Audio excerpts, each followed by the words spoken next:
সম্মানিত পলাশতলা সহ ৮ নম্বর ওয়ার্ডের সর্বস্তরের জনগণ, আসসালামু আলাইকুম। আমি আপনাদেরই সন্তান। আপনাদের পাশে থেকে আপনাদের কষ্ট সুখ ভাগ করে নিয়েই বড় হয়েছি। তাই এবার আমি মেম্বার পদে প্রার্থী হয়েছি শুধু নেতা হওয়ার জন্য না, খাদেম হওয়ার জন্য। আমার অঙ্গীকার: ১. উন্নয়ন ও অবকাঠামো ওয়ার্ডের প্রতিটি রাস্তা, কাঁচা রাস্তা পাকা করা এবং ড্রেনেজ ব্যবস্থার উন্নতি করা, পলাশতলা সহ প্রতিটি পাড়ায় বিশুদ্ধ পানি ব্যবস্থা ও সোলার লাইট স্থাপন। খেলার মাঠ ও মসজিদ মাদ্রাসার উন্নয়নে সহযোগিতা করা। ২.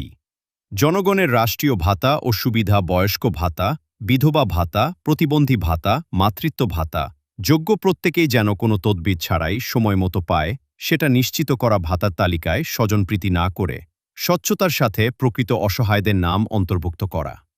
কৃষক, দিনমজুর ও নিম্ন আয়ের মানুষদের সরকারি সাহায্য ঘরে ঘরে পৌঁছে দেওয়া। ৩. শিক্ষা ও সমাজ, গরিব মেধাবী শিক্ষার্থীদের পড়াশোনার পাশে থাকা।